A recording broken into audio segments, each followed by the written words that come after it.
What's up, y'all? Sparty here. Now, this isn't going to be a comparison video quite yet between like camera performance between these two. I want to do a little bit more testing before I just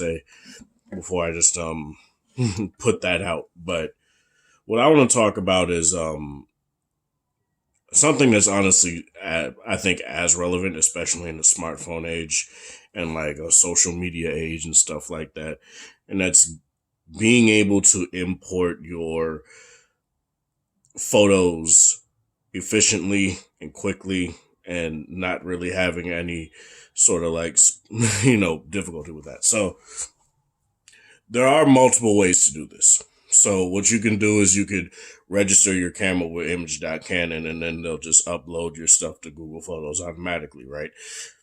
You could just choose to do that and that's fine. You could just,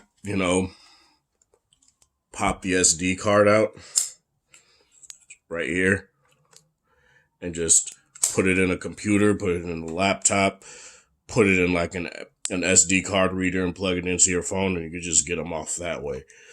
But this camera also has Wi-Fi connection. So what exactly is that? What exactly does that mean for this camera? It basically acts like a Wi-Fi point so that you can connect your phone to it and you could import photos direct. You could just put the photos directly onto your phone. So V60 here. What you would do is you would go to the one. Let me lower the brightness here. You would get the Canon Camera Connect app. What I'm going to do here is just a couple things. I'll bring it up in the Play Store too, just so you guys can know what it looks like. Canon Camera Connect. So it looks like this. I'll bring it. I'll also put a link in the description just so you guys can see it. So what you do, how exactly do you get to this on the camera, right? So what you would do, obviously you turn the camera on, press the menu button. Say if you're all the way over here, and obviously because my brightness is pretty high on my screen. Let me do that. Okay, that's good. You would go to Wi-Fi function. This also has NFC as well, but I'm just using Wi-Fi function. And what you do is you press connect to smartphone. And you press connect. Now what I'm going to do here is I'm going to take just a picture just so I can show you guys how this works and stuff like that. So let me do this real quick.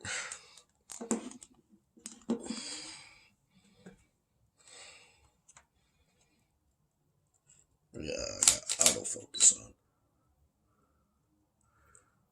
Yeah. Let me get some light.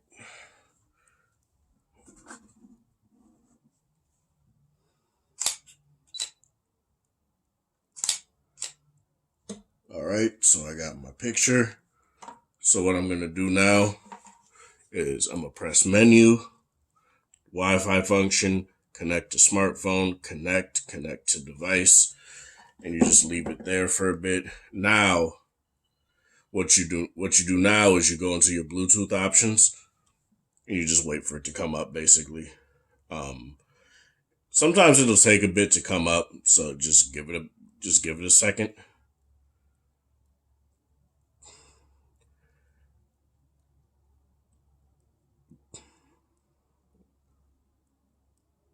I don't know why sometimes it just takes a bit, but let me actually, if you wanted to go a tad faster, I guess you could just go to the easy connection guide. I went to Bluetooth. That's kind of what messes me up sometimes. I go to Bluetooth. My bad. So what you do is you wait in your Wi-Fi connections for it to come up.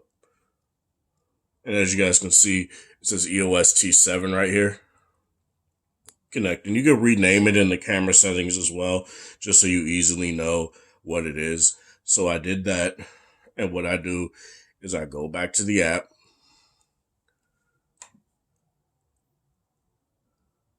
and then you do images on camera. You press the image you want. You press import. And when you initially set this up, what it does is ask you if you want it to compress the file or do you want it to save the original quality. Save it in original, import it in original quality. I have it to where it just imports in original quality all the time. So that's just something that you can do as well. So if you just want to save space on your phone or whatever, you can do that. And one of the few reasons why I do this rather than just, one is kind of cumbersome to connect your phone to I have a laptop and put your SD card into the laptop and then import it that way. This is way more fluid. Well, not way more fluid, but it's just easier. And other things you could do with this app is you can remote view. And obviously, as you guys can see, I'm moving the camera around and I can, you could either focus with the camera itself or not. But you could just do that and you can take a picture if you want to. And that's really nice. But other than that, yeah, that's really it. There's really no problems that I have with this app in particular. It's quite easy and simple. Don't have any issues. But yeah, that's all I really wanted to do. Wanted to show you guys here. So again, I'll put the link in the description. And to disconnect, all you do is press the X right there and it'll disconnect. And you'll have full control and full access back to your camera here. So yeah, that's all I really want to say with this.